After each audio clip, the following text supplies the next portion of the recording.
Let's open a word of prayer. Lord, thank you for this day. Lord, we just pray that you will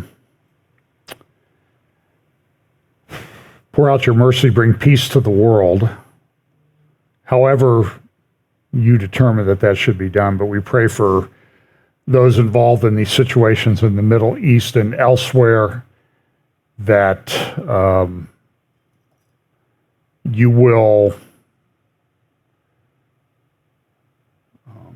protect those that are acting for justice and bring justice to those who are not. And we just pray that your will be done in everything. In Jesus' name, amen. So today I talk about On the Brink of a Polycrisis. We talk each week about this. By the way, we streamed a number of different platforms. I think Facebook, YouTube, Rumble, at Real FBC. Usually we stream on our app, but the app company that we use is having a major nationwide outage today, it appears, so that no streaming to the app today. So I would tell you that if you're on the app, come back to YouTube or Rumble, but that's not going to work because you're on something that's not working. So we're going to see a lot of these cyber attacks and that sort of thing in the days, weeks, months ahead. So some of the things we talk about here is acceleration, convergence, logistics, and understanding. And then this is sort of like one of the key verses that I rely on a lot. And Daniel talks about at the time of the end, there will be wise people who will understand. Daniel 11, it says they will instruct many. So we want to be wise. We want to be looking at the book, what it says, and then sort of comparing that to what's going on in the world. And I'm very reluctant to say this is that which was prophesied, because we're in that transitory phase to full revelation of the end times, I think. But certainly things are happening that are, at a minimum, setting the stage for a lot of other things. And this is true more than anything else. Now, today I want to start off with an article. And why is my... Hang on here. I'm not sure why. This thing does not want to. There we go. So here's an article. This is a graphic from Vox magazine. And the title of the article is, Why So Much Is Going Wrong at the Same Time?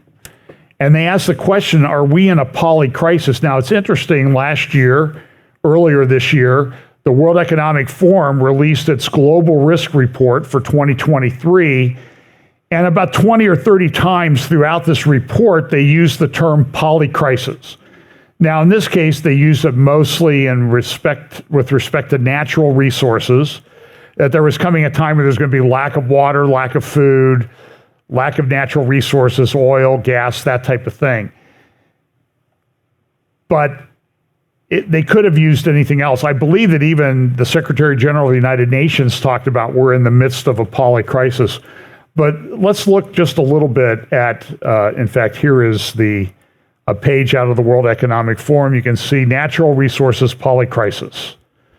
And one of the things they say down here is interstate conflict, geoeconomic confrontation, collapse of a systematically important supply chain, cost of living crisis. So, I mean, does it seem like, these are secular people. So Vox kind of picks up on that in this article, and they say, why is so much going wrong at the same time? So just listen to a couple paragraphs from this. Is the world facing a polycrisis? Is there even such a thing? First coined in the late 1990s, the term entered the zeitgeist earlier this year when polycrisis became the neologism du jour at the most recent World Economic Forum meeting in Davos.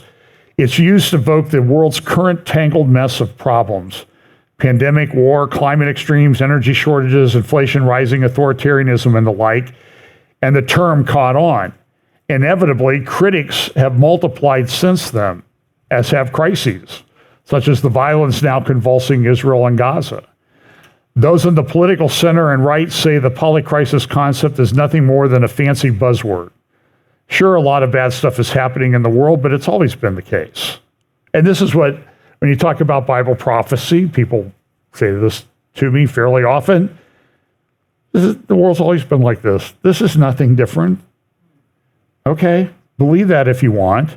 Sure, a lot of bad stuff is happening in the world, the Fox says, but that's always been the case. As historian Niall Ferguson, he's married to, now I forget her name. I can picture her in my mind. She was the Muslim, she's a Somalian who moved to the Netherlands and had to leave the Netherlands because she was at risk. She was a member of parliament in Netherlands. And Ayaan Hirsi Ali, thank you. That was my head talking to me. Those are the political centers. So Niall Ferguson said this, he scoffed, the Polycrisis is just history happening. For Ferguson and other critics, the concept merely recycles old alarmist Malthusian tropes. We can count on well-established counterbounding forces, they argue, including free markets, price mechanism, to keep today's crises from causing widespread harm. Meanwhile, critics on the left say that the polycrisis idea distracts attention, perhaps deliberately, from the real driver of humanity's traumas, relentless, predatory, globalized capitalism. The ruckus the term has sparked, though, suggests it's tapping some irksome truths. One is the assertion, implicit in the notion of polycrisis, that what's happening today is essentially new. This idea particularly vexes critics on the political center or right, because it suggests that the dominant economic and social structures need to be radically changed to accommodate our new reality. Although this is a center-left publication, they don't acknowledge that, well, maybe it's you people have been out there changing the way things were doing with your stupid Malthusian Marxist ideas that's really causing the crisis. Those critics would rather believe that humanity has been in similar circumstances before, and since we've coped well before, supposedly, we'll cope again without changing things much. Groupthink helps sustain this comfortable belief. It's called a normalcy bias. Even Adam Tooze, the Columbia University historian who has been among the most thoughtful proponents of the polycrisis concept, makes the case for novelty only tepidly, saying the world exhibits a bewildering synthesis of long-established trends and new phenomena. If you go on to read this, they suggest that these things happen gradually, then suddenly. You might have heard that. Some wise people have brought that up before. And so we certainly live at that time. So today I'm going to focus a lot on what's going on in the Middle East and Hamas. And I want to remind you of some things. This is and these, I try to put this in order, but I'm just telling you, about 8:30 as I'm getting ready to come to church. And today I spoke first hour, if you want to listen to that, because I think it ties into the world situation a good bit. I just sort of give up, and I try to put them together as best as I can because it's really, really difficult to keep up. But now let's look at what's happening around the world. And there's many warnings being issued to Israelis. If you're in Turkey, come home immediately, because we believe that there are death squads that have been sent by Iran to assassinate people in Turkey. That happened in the not too recent past. There was an investigation on that. So they've been told, leave Jordan, leave Egypt, leave all these other places, leave Lebanon, come home. And even when they're home, they're told, leave your town or village and move someplace else, because war may be coming to the north. And we'll talk a little bit about that. In terms of the polycrisis, though, here's an example. This is an editorial in the Wall Street Journal. So we have all these people running around, Greta Thunberg and all her ilk, and they're saying, oh, we need to have green energy, and we can make solar panels and wind and turbines and that type of thing, and we'll solve the energy crisis. Well, first of all, it doesn't work 24/7 unless you have incredibly expensive batteries and really big batteries and a lot of them. I saw a picture of a Tesla power charging station someplace in America, and they looked into it and they found out that the power station was powered by diesel generators. So I laugh. I saw this guy in Colorado, and I actually took a picture of his license plate driving a Tesla. Probably he would fulfill the description. I heard one commentator say that when he was commenting about somebody who is always pointing out the flaws of others, is that he lives over an aquifer of his own self-righteousness. Which I think is that's a great line. I'm going to use that in the future. But the person I saw in the Tesla, who lived over an aquifer of his own self-righteousness, had a license plate that said, I emit zero. And I thought it should say, I have no clue, is what it should have been on his license plate, because electricity comes from somewhere. But this is one of this editorial the other day. And so just look at what it says at the beginning. The International Energy Agency said this week that 49.7 million miles of transmission lines, enough to wrap around the Earth 2,000 times, will have to be built or replaced by 2040 to achieve the climate lobby's net zero emissions goal. This amounts to a plan for everyone to buy more metals from coal-fired plants in China. And they go on to say that this is going to cost, by its estimate, just to be keeping up with this goal, the world needs to spend $600 billion annually on grid upgrades by 2030. Unlike fossil and nuclear power plants, solar and wind projects are typically many miles from population centers. This means long transmission lines, some from under the sea to take electricity from offshore wind installation. Tens of thousands of extra power transformers will be needed to step up and down the voltage. And this is going to cost trillions of dollars. Like the world has a bunch of extra trillions of dollars around. Now, I want to comment about what's going on in the Middle East. I want to step back and go back 2.5 years. If you remember, 2.5 years ago, they were having the flags parade and the celebration of flags by the Western Wall near the Temple Mount in Jerusalem.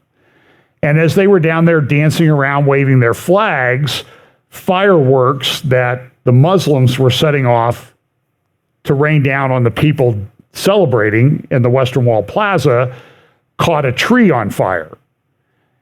And when you looked at the image, and I didn't have enough time to pull all this together, but when you looked across the Western Wall Plaza, you saw the Israelis, Jewish Israelis, dancing with their Israeli flags. And on top of the Temple Mount, it looked like, and the report was, Al-Aqsa is on fire. And this is the news that spread throughout the Muslim world. That led to a problem. That led to a bunch of rockets coming in from Gaza. It was the last time that Hamas bothered to fire them on a large scale. And then there was an incursion, I think it was called Operation Guardian of the Walls. Israel went into the Gaza Strip and did, as Israeli commentators say,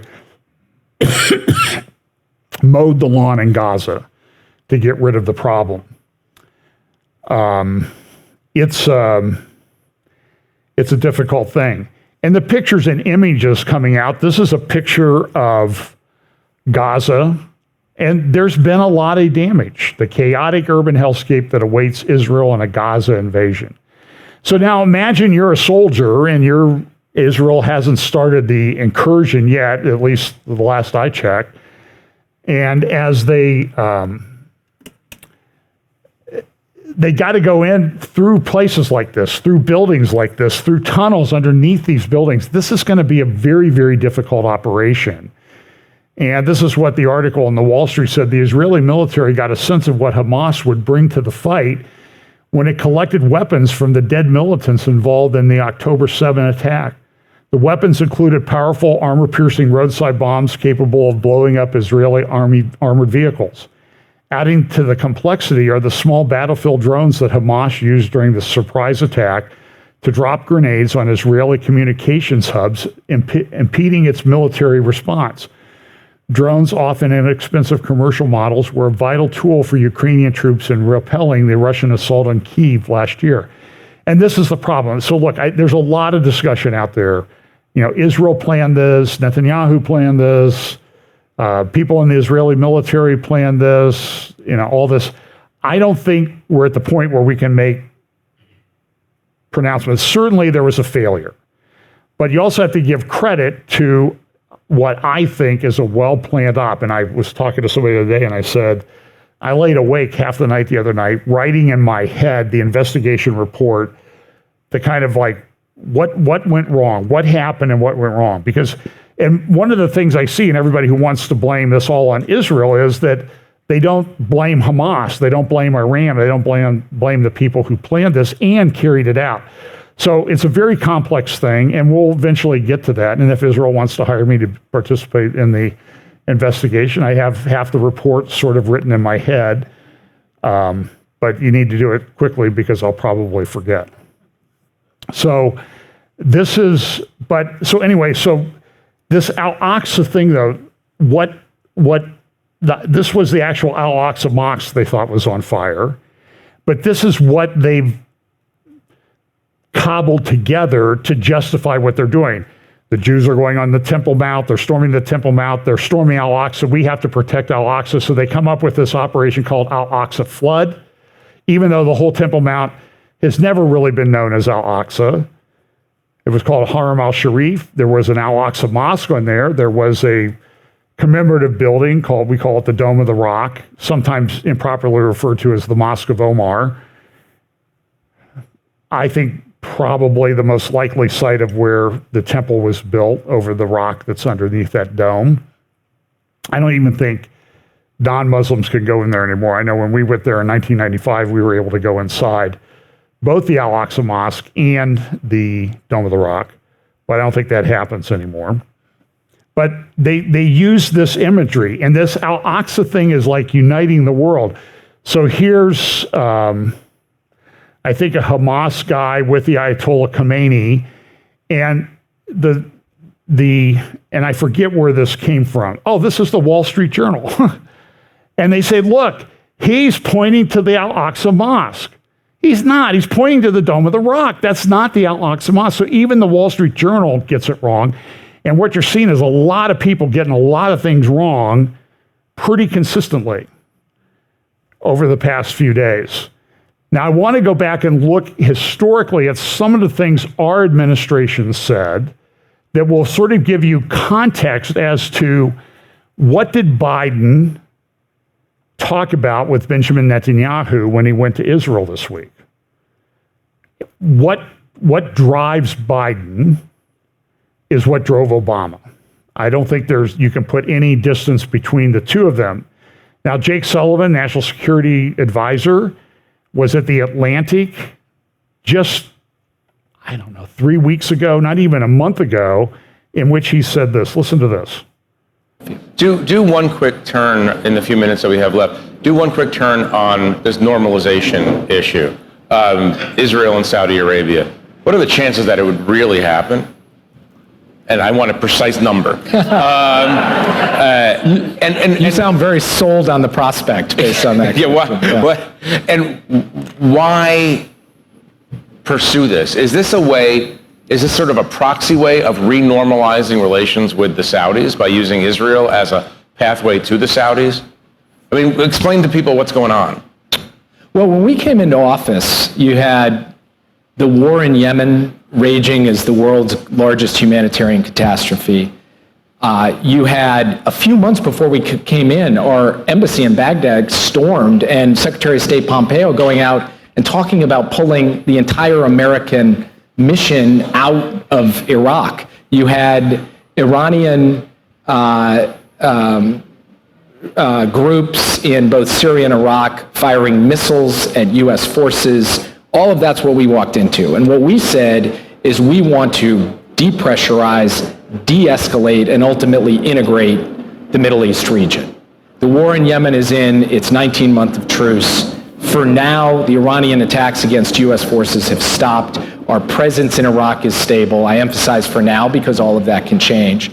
And the Middle East region is quieter today than it has been in 2 decades. Now, challenges remain. Iran's nuclear weapons program, the tensions between... Okay, so he made this statement a few weeks ago. Middle East is better than it's been in 2 decades. How well did that age? Not very well. And so if I had the right graphic artist, I would put Jake Sullivan's head buried in the sand like an ostrich. But listen, Prime Minister Netanyahu went to the UN 3 weeks ago Friday and talked about Deuteronomy and the blessings and the curse. If we do this, we'll have blessings. If we don't do this, we'll have curses. He said, now we have a blessing, but there's also curses. But whatever blessing he talked about has been completely blown up. I personally think if Israel's successful in their incursion into Gaza, that might come back on the table. There's a generational shift going on in Saudi Arabia. Talked about it many times. I don't think you'll see a definitive thing happen until King Salman passes away. But then Mohammed bin Salman is a different guy. You can call him brutal and ruthless. You can also call him innovative and forward-looking. He's building that, some people say it's this amazing technology city to Mohammed bin Salman's folly in building this ridiculous long city on a line. Who wants to live there? And it has the way the interior of this looks in the architectural renderings, it has this Hanging Gardens of Babylon buzz to it, feel to it. So Sullivan says this, and this is an article, the Gaza ground offensive will be like no other. We're on the verge of something very unusual. This is from Jerusalem Post on Friday. The side defending itself in the fighting has a great advantage, but we have no choice, explains Major General Yaakov Amador. You can read that. That's in Friday's Jerusalem Post. Jonathan Spire also writes about the fact, and I'll try to come back to that in a few moments.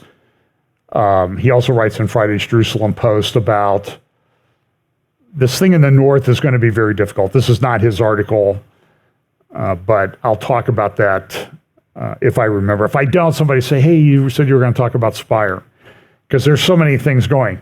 But I want to go back to last December 4th, 2022, less than a year ago, and Secretary of State Blinken was talking about, and so I want to put this in the context, because a lot of people wonder, what exactly did Netanyahu and Biden talk about, with Anthony Blinken standing there probably doing a lot of the talking. In fact, Blinken went before that meeting with Biden and had a 7-hour meeting with Netanyahu in the security cabinet.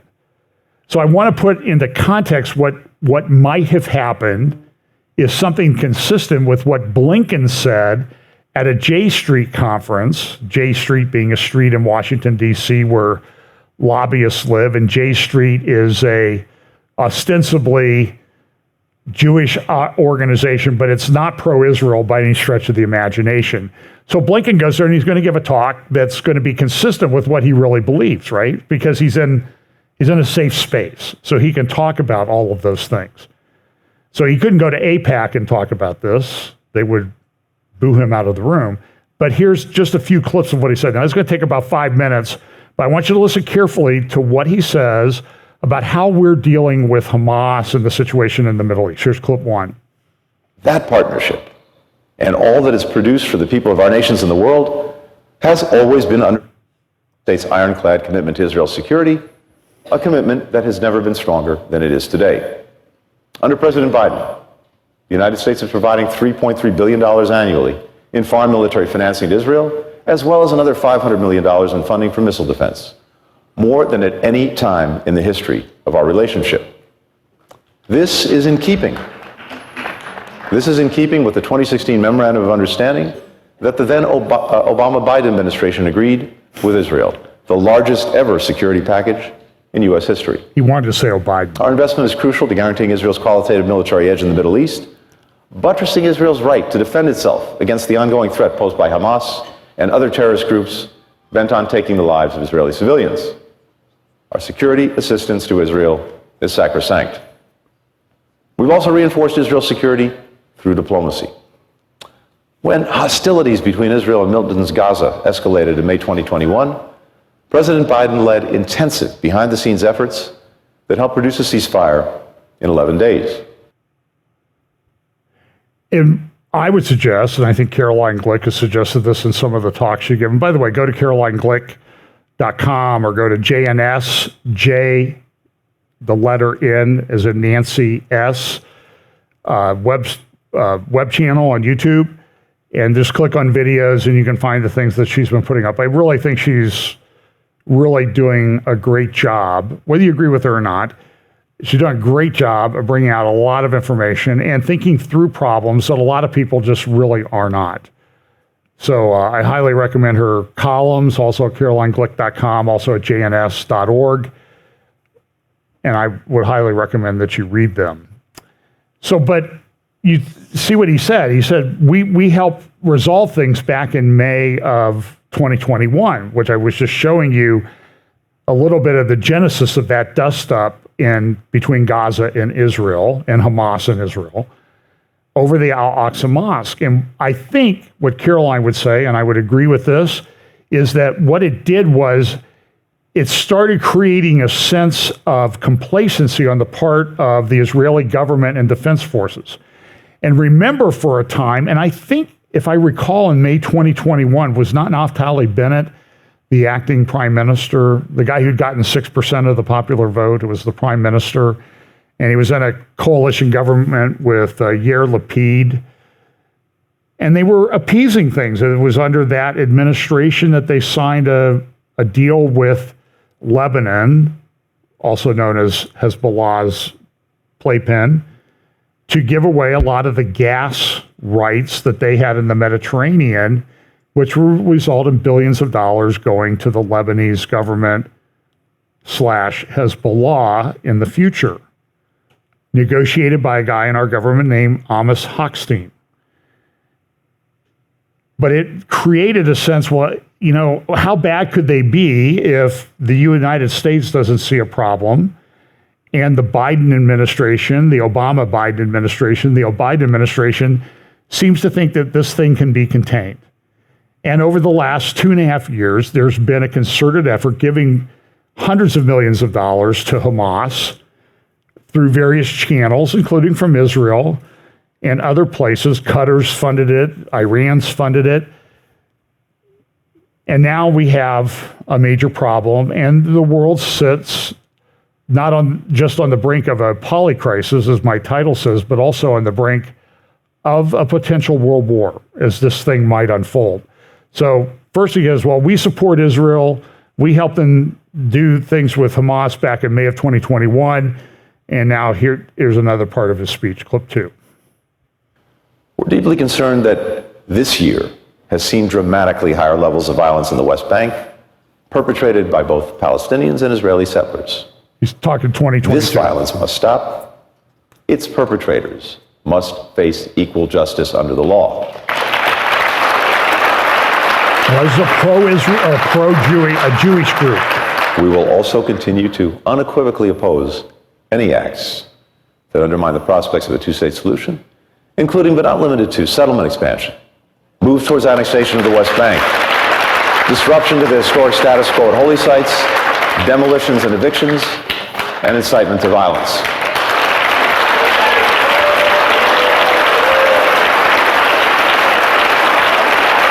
They have Jews on the Temple Mountain. Now,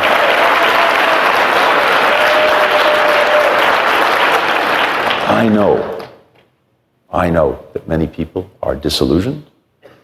Many people are frustrated.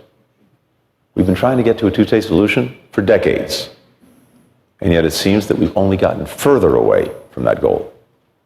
But we cannot afford to give up hope. We cannot succumb to cynicism. We cannot give in to apathy.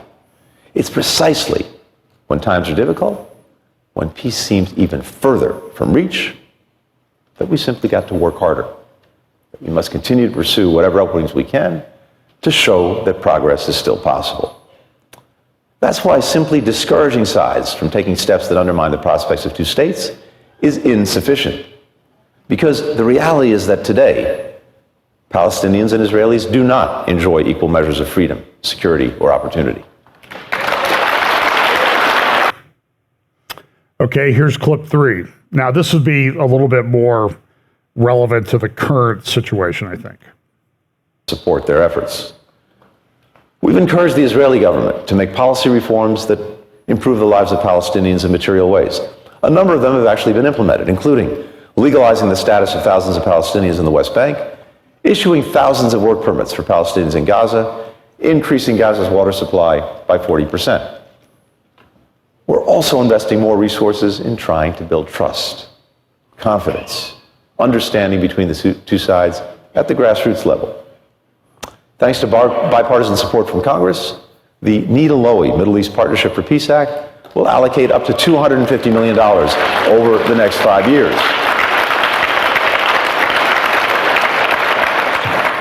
These funds will be used to support local projects that bring together Israeli and Palestinian teachers, nurses, entrepreneurs, climate scientists, and leaders from countless other fields to tackle the shared challenges affecting their communities. Building from the bottom up, as well as the middle out, can also be a powerful way to advance progress. Now, the scale may be local, but the lasting bonds that these individuals form will help diffuse tensions before they erupt and build further progress toward peace, again, from the bottom up. If we're to make lasting progress, the Palestinian Authority must carry out meaningful reforms, as the frustrations of the Palestinian people are also driven by a lack of governance and corruption. Strengthening Palestinian institutions, strengthening the rule of law, transparency, accountability, that too is crucial to improving the lives of Palestinians today, also indispensable for laying the foundation for a stable, democratic Palestinian state tomorrow. And just as we believe Israel has a responsibility to take steps to advance the prospects for enduring peace, the Palestinian Authority must demonstrate that it has the will and it has the capacity to be a true partner in a process that can lead to two states. We've made clear our view.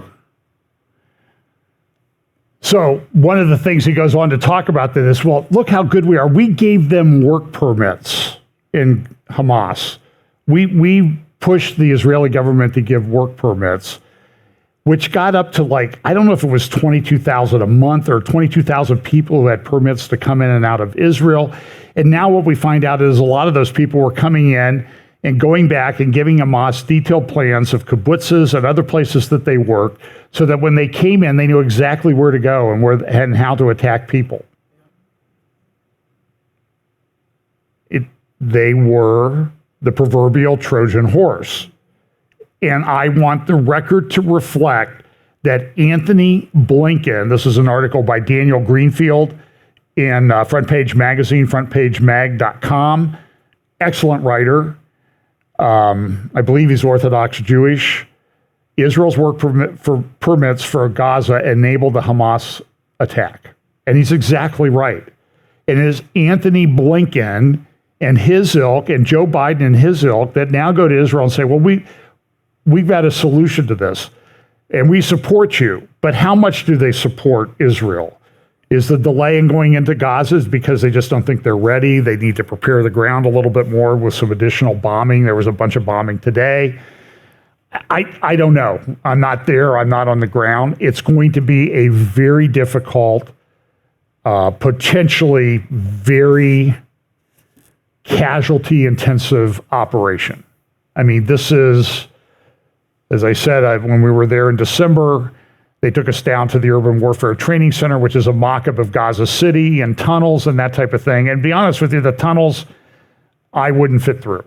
I know that, so well, big surprise that, but, and that was height and shoulder width more than as much as anything else, by the way. And it's going to be difficult. And you put on them, they have, body armor, backpacks of ammunition. It's going to be a tough operation. I don't think anybody really looks forward to the results of that. Here's an editorial cartoon I thought was sort of appropriate on the Biden administration. And I went through and I unpacked some of the details of, well, we're giving them $40 billion. And it's not really $40 billion. A lot of it is to go to increase security at U.S. embassies all over the world. It's politics. And of course, the House of Representatives is in a mess. They don't have a speaker. Nothing's going to get passed. And so this is all a big show right now, in my opinion. And people think it's so, Biden came and he said some nice things and he hugged Netanyahu. And here's a picture of that. That's Allah Akbar. Of course, this is how Allah Akbar, this is in the same newspaper that had this. And I think it says something about dementia meets corruption. I think something is the translation of the title there. And of course, there you see Netanyahu stamping Gaza babies as terrorists. Israel's warned, this is an editorial, I think this is from Wall Street Journal, Israelis warned to protector Biden. And the Wall Street Journal also says in the same paper, Biden speaks, but will he act? And then the question is, what's he bringing? And they have this thing, the myth, this is another Daniel Greenfield article, really one of the better writers out there. You should follow him also at Front Page Mag. And I think he also has a personal blog called Sultan Kanish. I think it's one of the great blog titles in the world. The White House breakdown runs something like this: $61.4 billion for military and economic assistance to Ukraine. Well, that's not Israel. $14 billion to hire more border patrol officers. Well, that's not really Israel either. Asylum processors and judges. $4 billion for foreign aid in the Pacific and $14 billion for Israel. So it's not $40 billion for Israel, like Joe Biden said. It's 14, maybe. And even then, that breaks down a lot to providing increased security. So this editorial cartoon in the Times of London, which is no right-wing newspaper, I got your back for now. And people are concerned about that. Over at JNS, Caroline Glick's most recent column is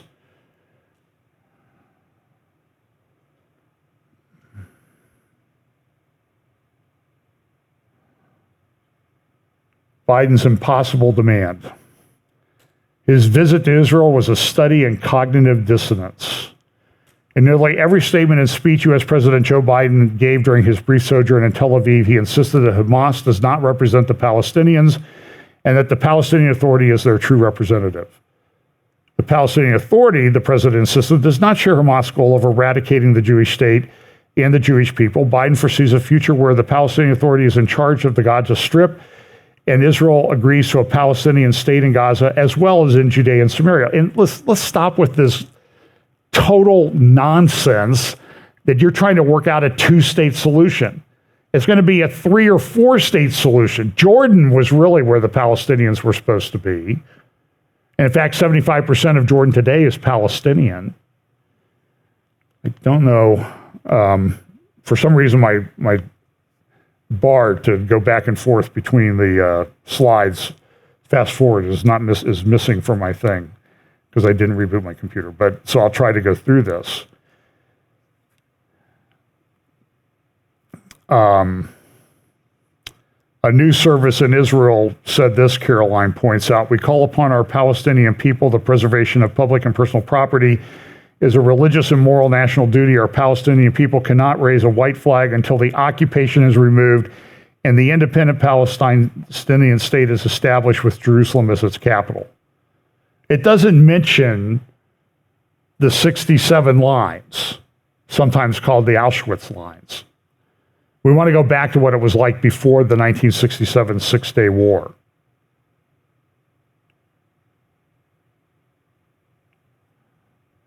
The guidance issued by this news agency in Israel continued with the passage from the Islamic Hadith that calls for genocide of the Jewish people. The time will not come until the Muslims fight the Jews and the Muslims kill them, until the Jew hides behind the stones and the trees, and the stones or the trees say, "O Muslim, O servant of God, this is a Jew behind me, come and kill him."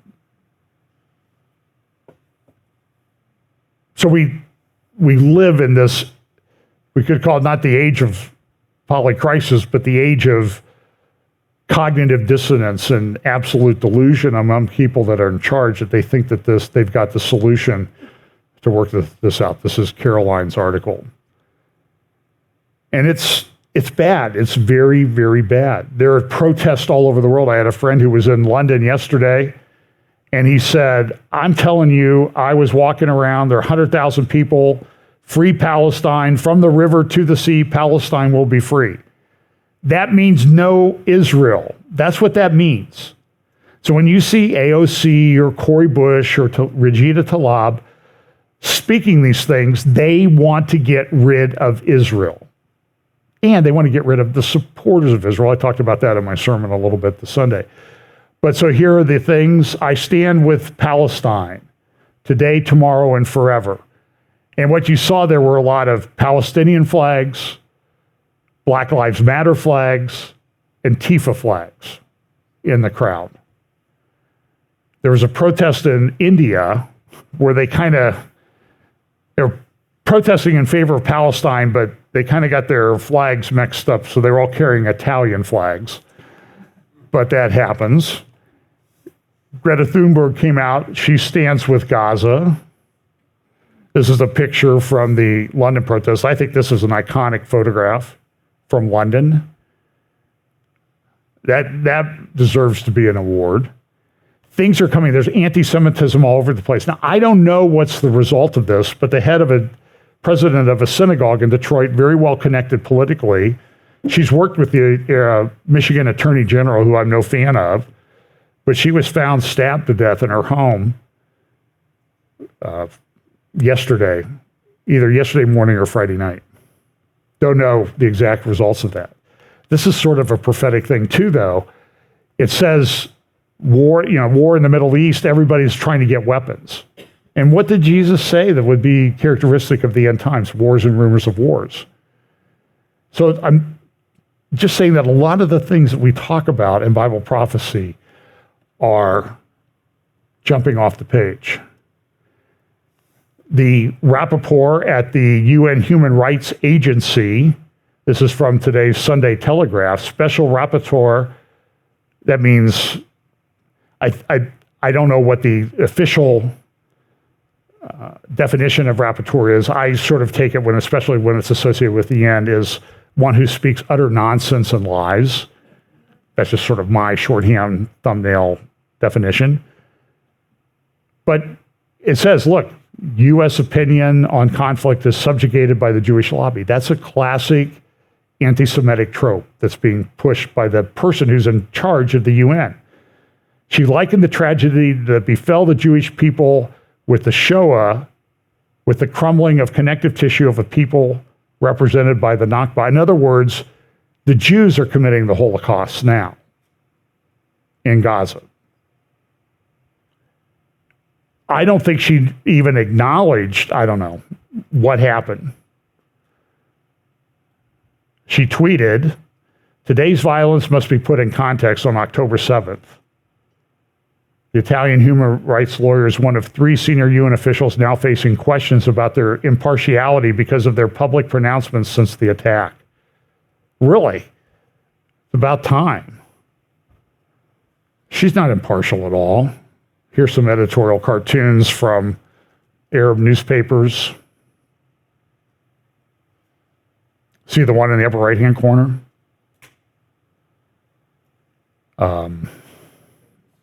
Pretty unbelievable.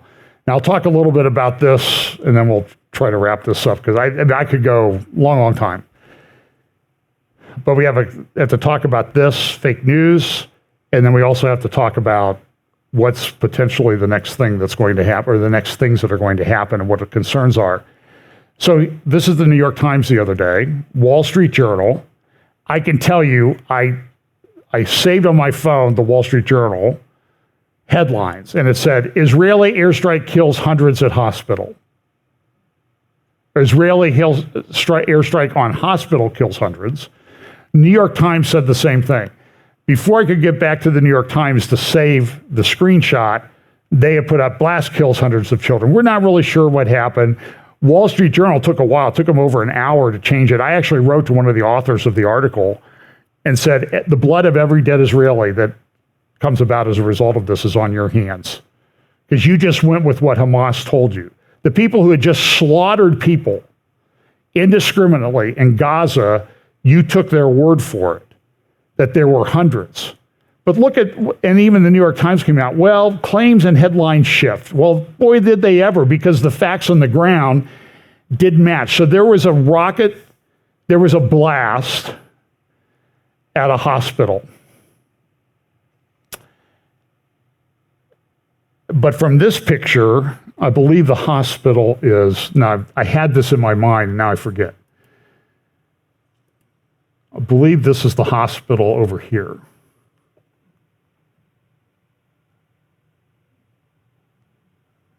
Well, one of these buildings in here is the hospital. Something struck in the parking lot. By the way, what do you see? They said, oh, struck the hospital rubble where hundreds of people buried in rubble. Do you see any rubble? There's no rubble there. Here's a picture. Look at that. The windows are still in the hospital windows. And here you see the crater down at the bottom. Here's another picture of it.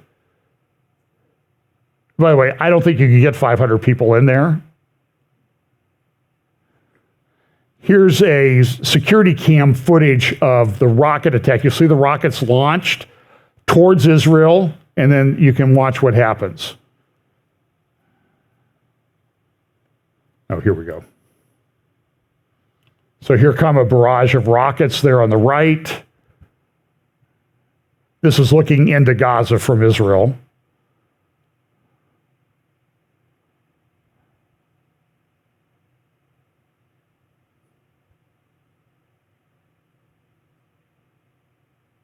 One of them fell short and caused an explosion.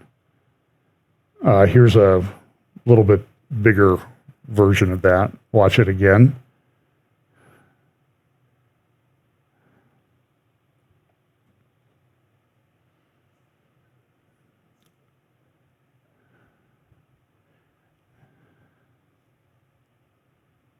Okay, there's the explosion. So here's the hospital blast. This is the BBC. Hospital blast in Gaza kills hundreds, health officials. So then I go to the BBC, I think this is BBC, warning distressing images. By the way, I don't think there are any distressing images in here. Okay, this is fake news. But here's a BBC report on what happened. They show the fire, the response, and you see the buildings are still standing, okay? Now you're going to see the wounded coming in. And remember, they said they're buried under rubble. And here they drive an ambulance into the courtyard there, buried under rubble. Now watch, I don't know, watch these people come out of here. Here comes a guy coming out.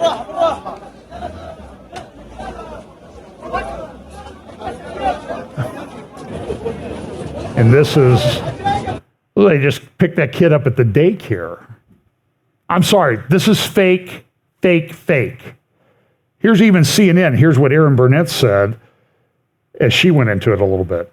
Or show it to you because it appears to show a rocket fired from Gaza, exploding high above Gaza City, which of course is where the hospital that was hit is located, killing hundreds of people, sheltering still saying hundreds of people, according to the Palestinians' latest numbers. Now, in this video, you can see the rocket fired from an area in northern Gaza. Suddenly, it makes a sharp turn back towards where it was fired.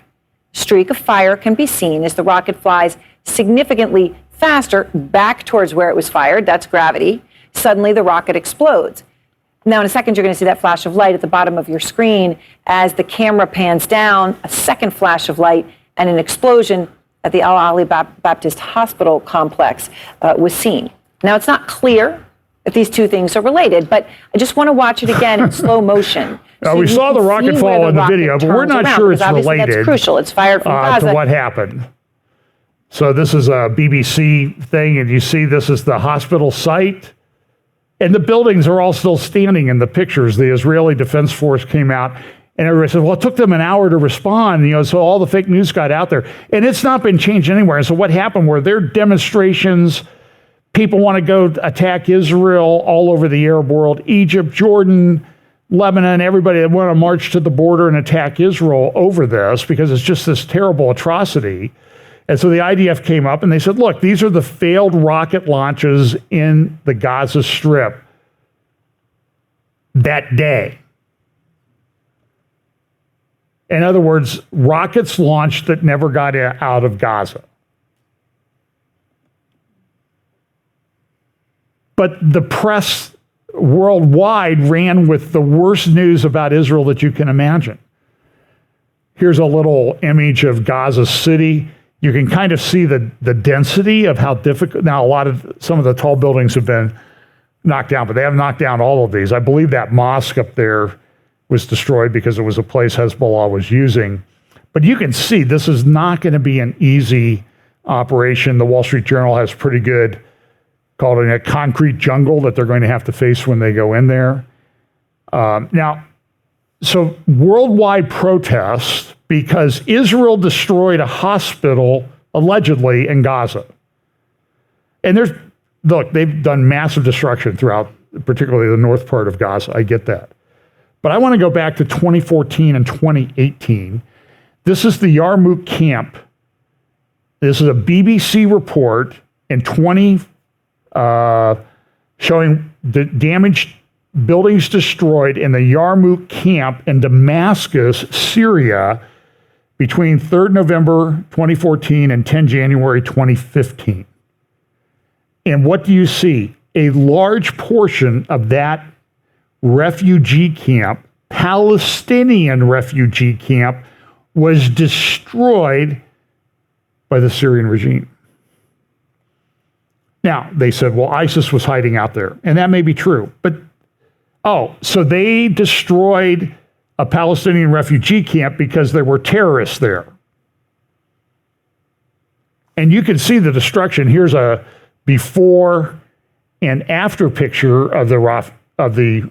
So look at what it looked like before, what it looked like after, and then when you get up into 2018, what you find is that 60% of that refugee camp has been destroyed. Now, that's rubble. Okay, BBC, CNN, Wall Street Journal, New York Times, that's what rubble looks like. That's not what you saw in that hospital parking lot. Now, my question is this. How many protests worldwide were launched against Syria because of the destruction in a Palestinian refugee camp, which, by the way, has been there for 75 years? In Arab countries, the Palestinians, there are Arabs within Israel proper, 20% of the population. They can vote, they can work, they can drive around, on and on. They're citizens. There are restrictions on Palestinians in the West Bank, biblical Judea and Samaria, for obvious reasons. They have terror attacks all the time. There's been intifadas. There's been a couple thousand Israelis killed because of these terror attacks. People stabbed on the street. Not unlike what's happened in Detroit with the president of a big synagogue up there who's politically well-connected among Democratic circles. But you did not see one protest march with regard to this. You have not seen one protest march with regard to Palestinians being kept in these camps for 75 years as I speak. I talked to a Palestinian activist who lived in Gaza, surgeon, orthopedic surgeon, nice guy.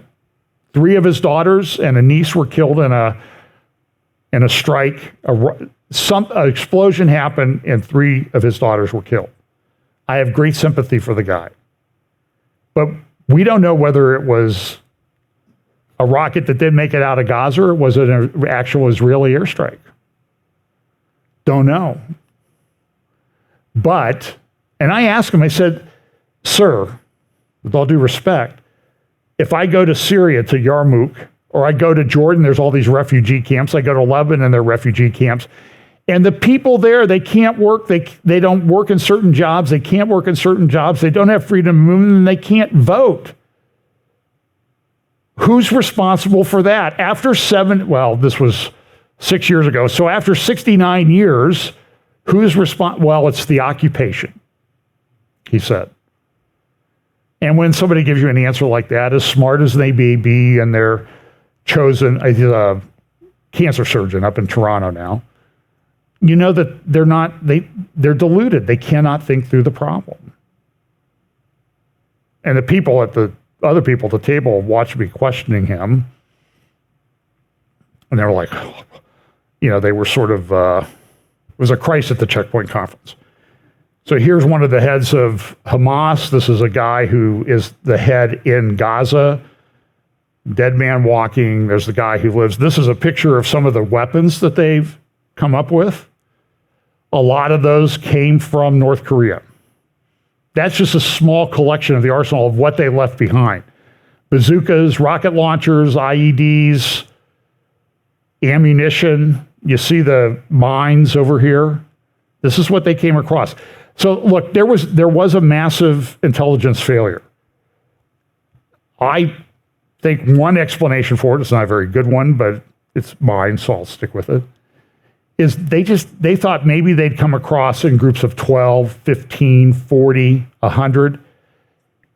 There were estimated 4,000 people came across. Some made that 25 kilometers, which is over 15 miles into Israel.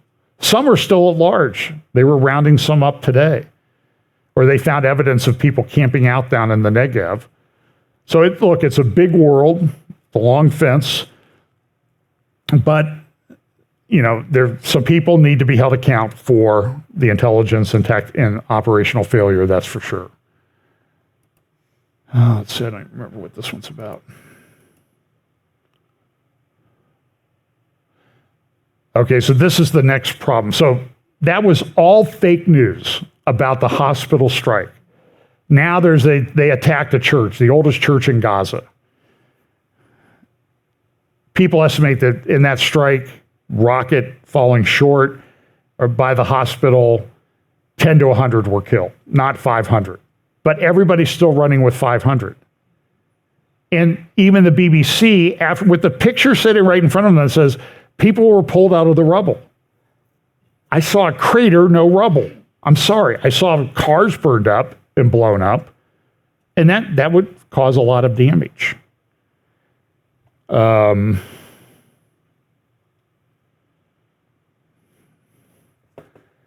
not going to show you images, but I want to talk to you a little bit about what's been found. And you can find them on the internet.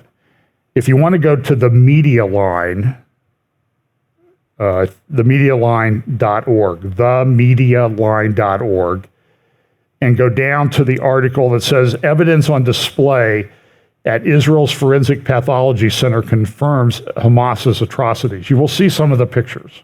So, warning, if you can't handle those pictures, don't do it. Remember Jeremy Gempel, who spoke here many years ago at Fellowship Bible Chapel, lives in Israel. I believe his brother's wife is a forensic pathologist, and I can't remember her name. Both names begin with an M.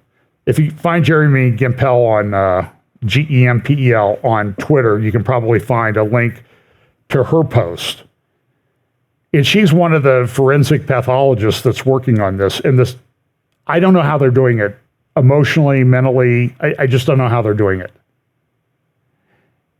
And they have to identify the bodies. And, it's Jewish tradition that you bury someone as soon as possible, usually within a day.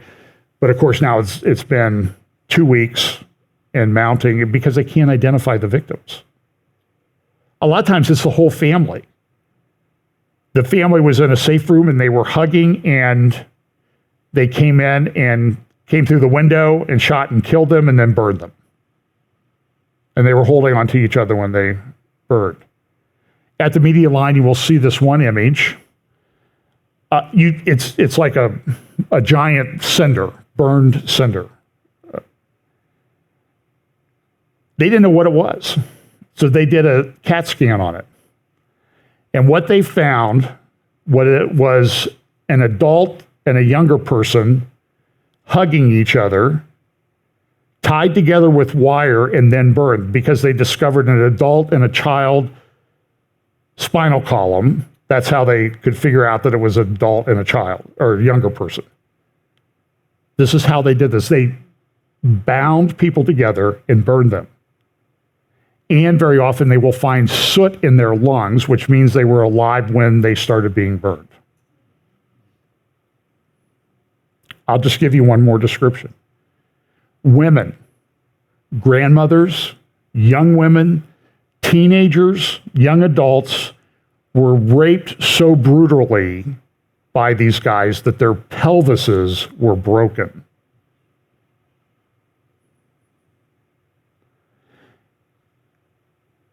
And you see people marching on the streets in support of these monsters. And if you dare say that you support Israel, how un-Christ-like are you? Look, I live in a real world, folks. This is a problem in the world. This is massive delusion like you've never seen. And it's coming to the fore now on a scale that we've never seen. So here's another thing is, so Hezbollah is making threats in the north. Are they going to get involved or not involved? Some people think they'll get involved. They're already involved to some degree. There's skirmishes. There's people coming across the border. They're taking them out to the extent that they can. They've gone to 14 towns and villages in the north and said, everybody leave. Kiryat Shimona. Pam, you remember we stopped there to get gasoline. We tried to get gasoline there. We didn't succeed because I couldn't figure out how to work the thing, and I'm a guy, I'm not going to ask somebody. And there's no, well, there are instructions, but they're all in Hebrew. And so we drove on to the next place. But Kiryat Shimona is 23,000, 25,000 people completely abandoned in the north. It's not too far from Tel Dan and Caesarea Philippi. It's abandoned. They're 14. They've been told to leave. So here you see the Lebanon border, the white line going across. Kiryat Shimona would be up here. See where it kind of jumps up with a little curve? That's where Metula is, and then south of that is Kiryat Shimona. And then Tel Dan is over there to the right, sort of where the line goes down a little bit. I don't know if I still have my... So Tel Dan, I think, would be in this area here. And Gajar, that village a couple miles up the hill there, was in Israel, but now the UN said, well, it should be in Lebanon because it'd be much better for them to be in Lebanon. Here's another concern. If this thing breaks loose in the north, Iron Dome risks being overwhelmed if the war widens. And so a lot of people were saying, well, Iron Dome didn't work right. Well, it did work, but they were firing a barrage of rockets that was unprecedented. I think so far over 8,000 rockets fired, and about 3,500 of them in the first hours. They estimate they still have about 20,000 left. So that's going to be something that the IDF has to consider before they go in. And this has long been a concern of Israeli security analysts. You can read all the papers up at, Institute for National Security Studies, Jerusalem Center for Public Affairs, all these IDF assessments and everything. You can get them all online, and it's a big problem. But here's what people are concerned that Iran is doing. This is from the Ayatollah Khomeini's website or Twitter account. The Islamic Ummah is angered. And you can see they took the people protesting, put them in the colors of the Palestinian flag and the shape of a missile. And of course, it's the big Satan and the little Satan talking on the phone. And the big Satan, the U.S., is running the operation. The U.S. is behind this. Here's a speech that he gave the other day. try to, if these crimes by the Zionists continue, you don't need to turn this up, it's in Persian, Farsi. The Muslims will lose their patience, the resistance forces will lose their patience. No one will be able to stop them. At that point, they should know this. They shouldn't expect others to stop this or that group from doing these or those things. No one will be able to stop them once they have lost their patience. This is a reality. We're coming after all of you, is what he says, essentially. Of course, no matter what the Zionist regime does, it will not be able to compensate for the disgraceful defeat that it has experienced in this matter. So this is the problem. In the north, what's going to happen with Lebanon? Is this going to emerge into a bigger war?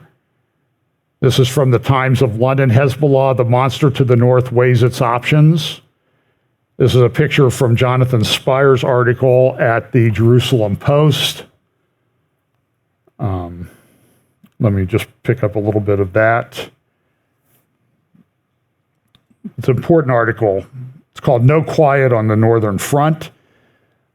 On Monday, October 16th, Iranian foreign minister issued what sounded like a direct threat that Tehran's proxy Hezbollah organization in Lebanon would imminently intervene in the war against Israel. In a statement made to the Islamic Republic news agency, the foreign minister said that the axis of resistance, which is the Iran-led regional bloc's preferred term for itself, might carry out preemptive measures against Israel within a matter of hours.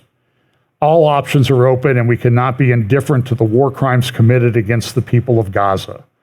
He then issued a statement of apparent caveats to this seemingly stark statement, saying that unless the limited chances given to the United Nations were not seized, the opening of other fronts against Israel was, quote, unavoidable.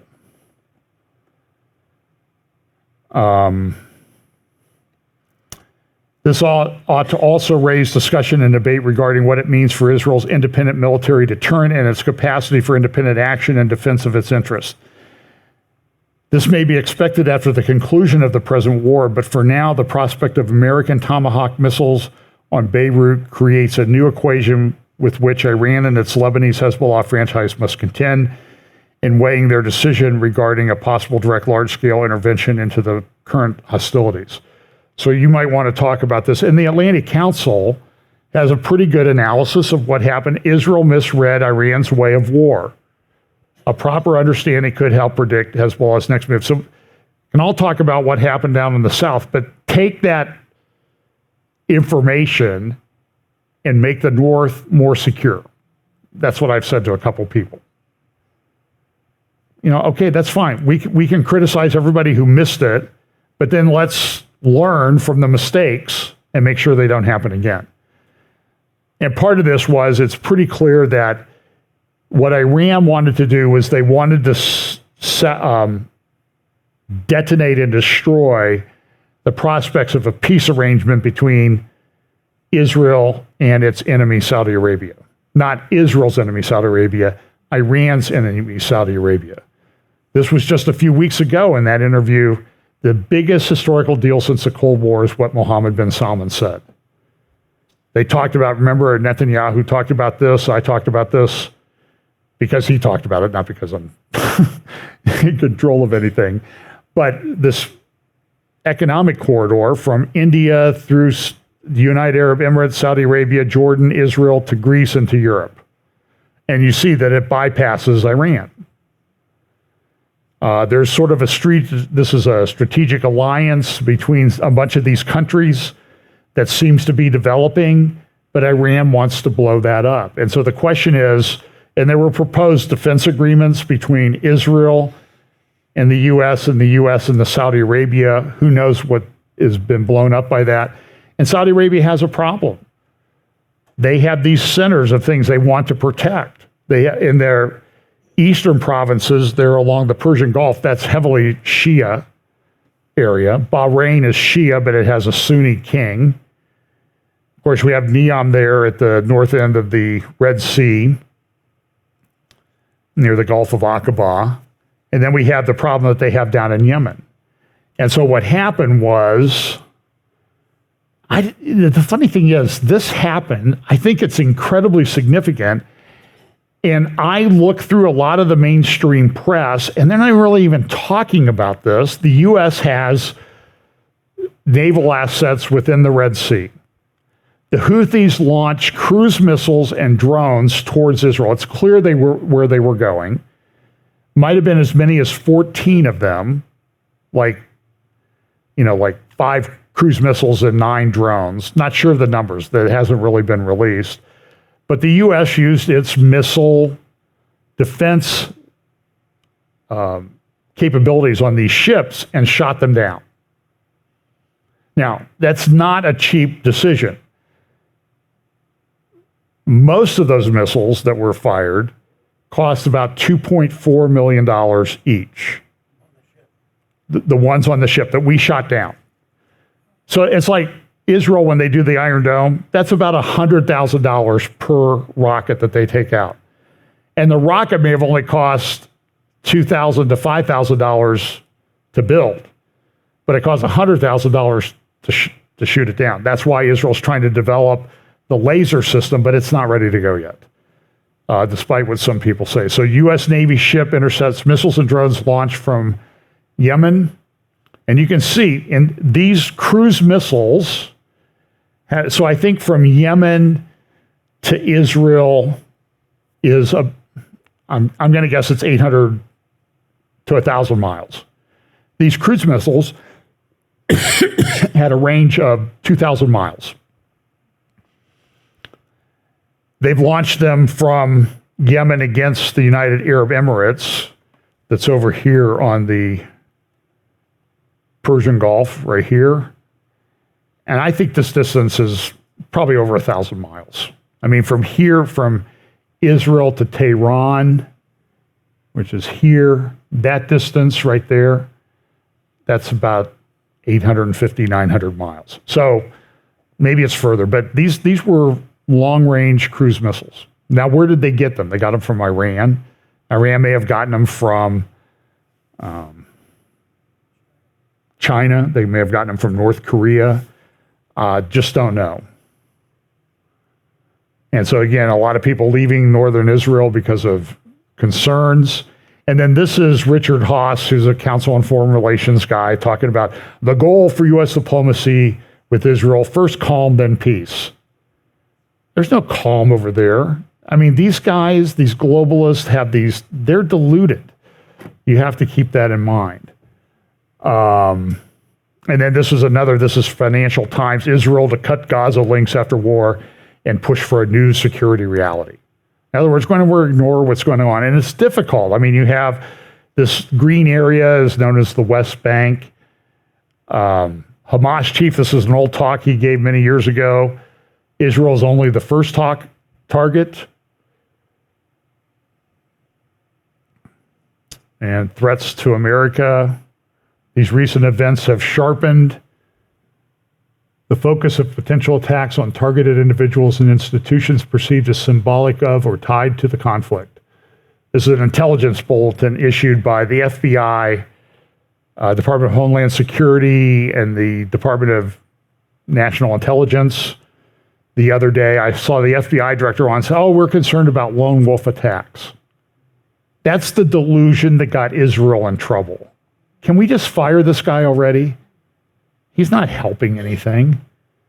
Now the concern is, okay, well, what will Jordan do? Maybe Jordan, they'll take the refugees from Gaza, or if Israel takes over bigger parts of Judea and Samaria, Jordan and Egypt, they can take refugees, right? And here's at a peace conference they had the other day in Cairo, here's the King Abdullah II of Jordan's opinion on that prospect of taking Palestinian refugees. Just a part of the question on the issues of refugees coming to Jordan, and I think I can quite strongly speak on behalf not only of Jordan as a nation, but of our friends in Egypt. That is a red line, because I think that is the plan by certain of the usual suspects to try and create de facto issues on the ground. No refugees in Jordan, no refugees in Egypt. Okay, so that's clear. Now, there were some of the hostages, two of them Americans, mother and daughter, were released with cutters. Assistance, Qatar, though, who is harboring the leadership of Hamas and funds them. Qatar's very Muslim Brotherhood has a propaganda channel called Al Jazeera, funds Hamas. The leader of Hamas lives in luxury in Qatar, in Doha. This is an interesting thing in Tel Aviv. They put up a table for Shabbat. And this table, you can see, this is just a small part. Each of them represents one of the 203 hostages that they say have been taken by Hamas. It's symbolic and it's very powerful. Israel today bombed some places up in Syria at the airports at Aleppo and Damascus, and I guess this took them out of service. One person in Israel said that they had more firepower in those attacks than they did on anything they've put on Gaza in the last 14 days. Because they think Israel, they're bringing in supplies and everything through those airports, sometimes masked as commercial flights. Lloyd Austin came out with this, said that we're going to upgrade our posture on this. I directed a series of additional steps to further strengthen the Department of Defense posture in the region. There are a number of troops, I've heard as much as 15,000. Gerald Ford and Dwight D. Eisenhower aircraft carrier groups are in the region. One's in the Mediterranean. I believe Eisenhower is going to come into that area. If it's not there, it'll be there soon. The Gerald Ford aircraft carrier is in the Eastern Mediterranean. U.S. is activating its air defense systems across the Middle East. Again, Israel will evacuate 14 more communities in Lebanon. And this is another thing that you need to watch. This is, I need to cut off the thing. So you can find this on Twitter. I'll try to do an update where I'll play this. This is Erdogan speaking. Look at the date there, 8/10/2023. That means the 8th day of the 10th month. So October 8th, the day after all of this thing comes. And so Erdogan felt compelled to get up and give this speech. It's about a 3.5-minute clip. And he just says, listen, this is about Al-Quds. This is about Jerusalem. And we're going to defend the Palestinian people against these horrible attacks. And he goes on for a minute. So it's clear all this talk about Turkey and Israel are normalizing things, that's all been blown up. And I think this is part of the King of the North alliance that comes against Israel in the last days. There's controversy. It's headed by Russia, headed by Turkey. Believe me, Turkey has the most powerful, the biggest military in NATO, except for the United States. And it's probably about 15th in the world in GDP. So it's not an inconsequential thing, and it sits right at the crossroads of Europe and Asia. It's a pipelines and transit, they control the Black Sea, entrance and exit from the Black Sea. And so we have to have a permanent two-state Palestinian state. As we have always emphasized, is crucial to maintain a two-state solution perspective at this time. So this is the day after the attack. Of course, we have to go back and repeat all of the things we've said for 75 years about how to solve this problem. It's not going to solve the problem because the overarching thing is from the river to the sea, Palestine will be free, which means no Jewish state. And you can see he's got the Orthodox Church people there and the Muslim imams and that type of thing. And the harassment against the Haram al-Sharif, at least he uses that term. It's crazy. And then this happened. This was a Belt and Road Initiative meeting that was held in China. And here you see Vladimir Putin meeting with his good buddy Xi. Now, I don't think Russia and China really like each other, but they're using each other for their own individual purposes at this time. And I didn't play this. I won't play the whole clip, but this is Putin speaking that's a few years ago where he talked about the hypersonic missiles. But then he also talked at this Valdai discussion club. And one of the things he said in this talk was that we could solve the problem. Germany's falling apart economically, by the way, in part because of the cost of gas. And Putin says, well, we could solve that because, and I did not know this, this came from Putin's lips. Good translation. It's on the Kremlin website. So there were 4 pipelines, 2 for Nord Stream and 2 for Nord Stream 2. And he says one of the Nord Stream 2 pipelines is still operational, and we could start shipping gas through that to Germany and Europe within, he said, a couple of days, if Germany would just approve it. And Germany's economy is collapsing. So that's something to keep in mind. And then the U.S. supposedly, Bloomberg reported this Friday morning, U.S. has done a nuclear test for the first time in over 30 years in Nevada, underground nuclear test. So what does that mean? I mean, how is Russia going to react to that? Is Russia going to come back and they're going to take this thing that they did?